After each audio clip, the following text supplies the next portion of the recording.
The moon take over the night. I'm Fezra Moon, your moon goddess. Jadi guys, kali ini aku akan bawain cerita tentang cermin antik. And before we talk any further ado, pull up your blanket, calm down, and close your eyes. Di kawasan Malioboro yang ramai, tersembunyi sebuah gang kecil bernama Gang Sosrowijayan.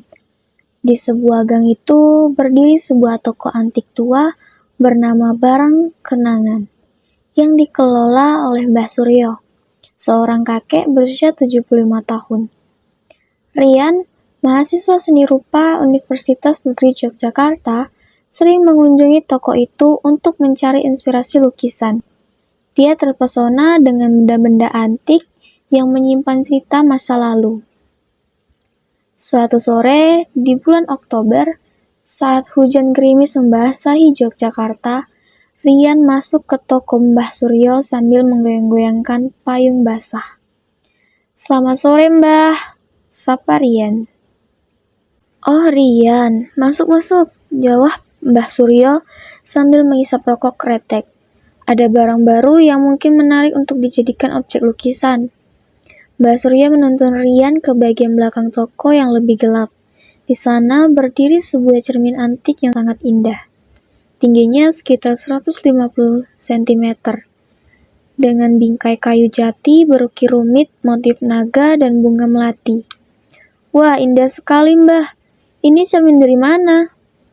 tanya Rian terpesona. Mbah Surya mengisap rokoknya dalam-dalam. "Cermin ini spesial, Rian. Ini cermin dari keraton, warisan keluarga bangsawan abad ke-19. Tapi apa, Mbah? Keluarga yang menitipkan cermin ini bilang ada hal-hal aneh yang terjadi, makanya mereka ingin segera menjualnya." Rian menyentuh bingkai cermin itu. Kayunya terasa dingin meski cuaca cukup hangat. "Aneh bagaimana, Mbah?" Mbah Suryo ragu-ragu. Katanya cermin ini sering menunjukkan bayangan yang tidak seharusnya ada. Bayangan dari masa lalu. Rian tertawa. "Ah, Mbah, itu mungkin cuma sugesti. Cermin ini terlalu indah untuk ditakuti." Sebagai mahasiswa seni yang rasional, Rian tidak percaya tahayul. Yang dia lihat hanya keindahan artistik cermin antik itu. Ukirannya yang rumit, kaca yang masih jernih meski berusia lebih dari 1 abad. "Berapa harganya, Mbah?"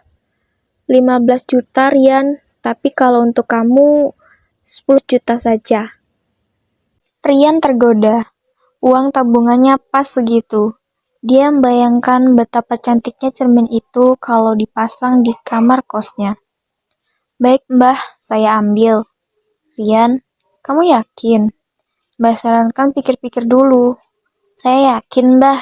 Lagi pula, kalau ada hal aneh, saya anggap itu inspirasi untuk karya seni." Mbah Surya mengelus jenggotnya, terlihat khawatir. Tapi akhirnya dia menyetujui jual beli itu.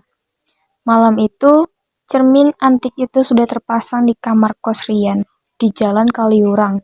Kamarnya yang kecil terasa lebih luas dengan adanya cermin besar itu. Rian berdiri di depan cermin mengagumi penampilannya sendiri. Tiba-tiba dia merasa ada yang berbeda dengan pantulan di cermin itu.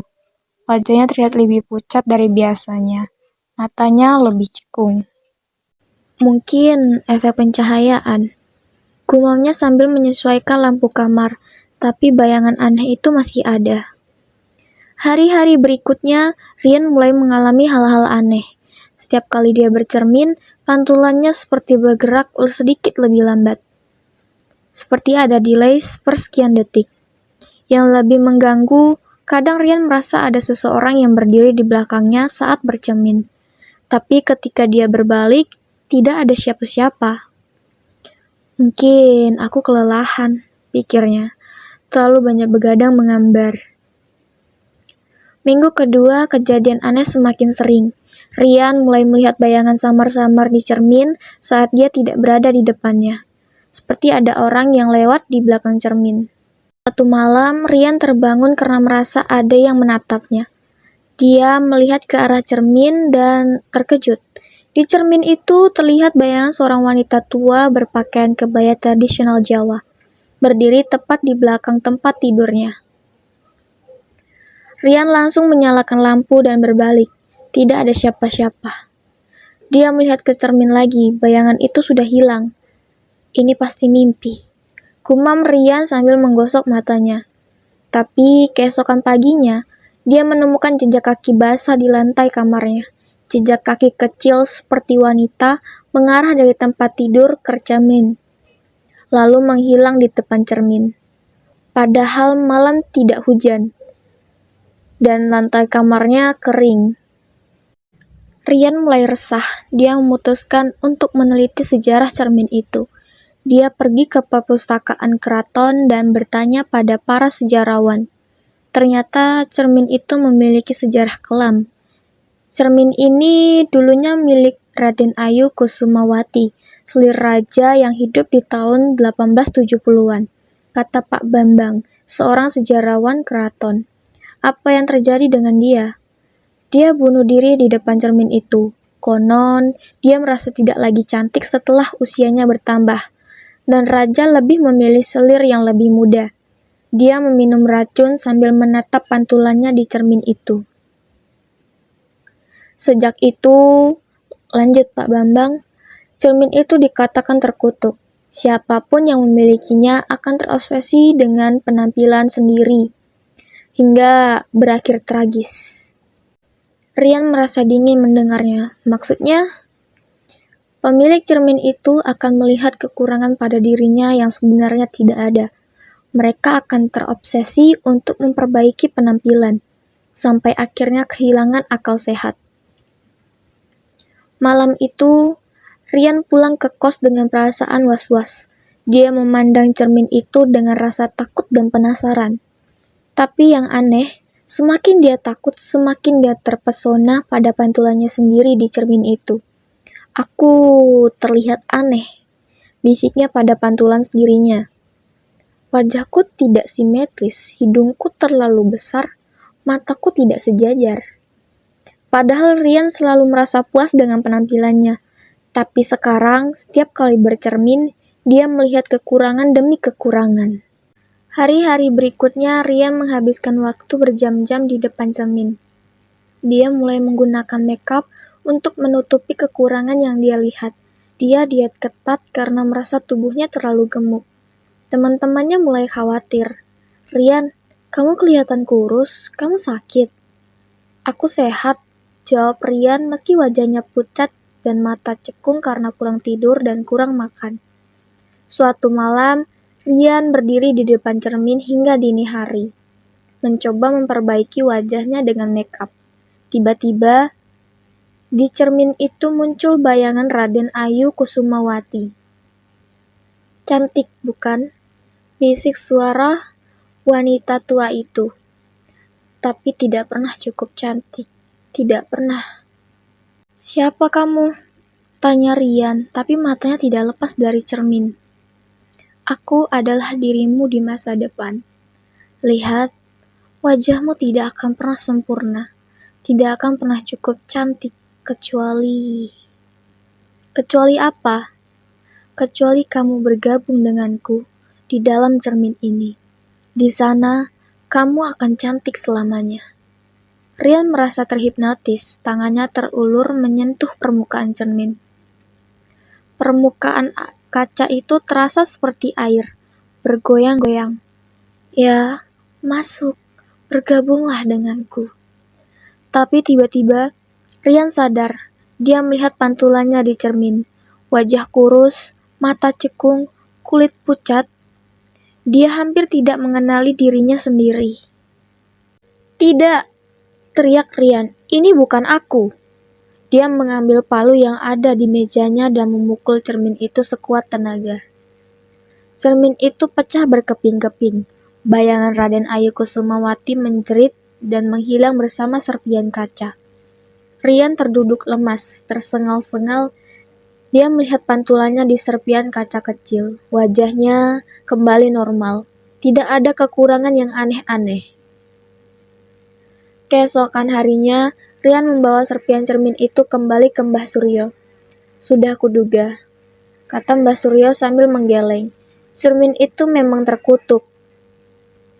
Bagaimana cara menghancurkannya selamanya, Mbah?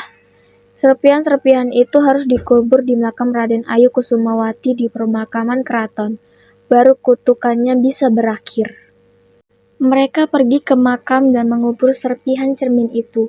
Rian merasa lega, seperti beban besar terangkat dari pundaknya. Tapi malam itu, saat Rian pulang ke kos, dia terkejut. Di dinding kamarnya, tempat cermin itu dulu terpasang, muncul bayangan samar-samar. Dan dari balik bayangan itu terdengar bisikan pelan. Cermin sudah hancur, tapi bayangan tetap ada. Dan bayangan tidak pernah mati. Rian menyadari mungkin dia sudah terlambat. Mungkin sebagian dari jiwanya sudah terjebak di dalam cermin itu selamanya. Dan sekarang obsesinya pada penampilan tidak akan pernah hilang. Sampai sekarang Rian masih hidup, tapi teman-temannya mengatakan ada yang berubah darinya. Dia selalu membawa cermin kecil kemana-mana, terus-menerus memperbaiki penampilannya. Dan kadang-kadang saat dia bercermin, orang-orang melihat ada bayangan wanita tua berdiri di belakangnya, tersenyum dengan senyuman yang mengerikan. Sekarang kita masuk ke latar belakang cerita ini. Pada tahun 1873, di masa pemerintahan Sultan Hamengkubuwono VII, Keraton Yogyakarta mempersembahkan sebuah cermin antik sebagai hadiah pernikahan untuk Raden Ayu Kusumawati. Selir cantik dan kesayangan raja, cermin ini dibuat dengan bingkai kayu jati tua dari hutan Imogiri dan dihias ukiran naga dan bunga melati. Hasil karya seniman keraton selama berbulan-bulan. Kacanya dibuat dari pasir vulkanik Merapi menjadikannya sangat istimewa. Raden Ayu sangat mencintai cermin itu, menghabiskan waktu berjam-jam di depannya untuk menjaga kecantikannya. Namun, ketika Sultan mulai melirik selir muda lain, obsesi Raden Ayu terhadap penampilannya memuncak. Pada suatu malam purnama, setelah mendengar kabar sang Sultan akan menikahi selir baru, Raden Ayu mengakhiri hidupnya dengan racun di depan cermin, bersumpah ingin cantik selamanya dalam cermin tersebut. Sejak saat itu, cermin tersebut dipercaya membawa kutukan. Pemiliknya bergantian mengalami gangguan jiwa dan obsesi berlebihan terhadap penampilan, bahkan berakhir tragis. Cerita cermin antik ini menjadi simbol tentang bahaya obsesi kesempurnaan fisik dan kesombongan duniawi. Pesan moral dari cerita ini adalah hati-hati dengan obsesi berlebihan terhadap penampilan fisik. Kecantikan sejati datang dari dalam, bukan dari pantulan di cermin. Oke guys, cerita kali ini sampai di sini aja. Terima kasih yang udah mendengarkan. Jangan lupa like, comment, dan subscribe. Terima kasih.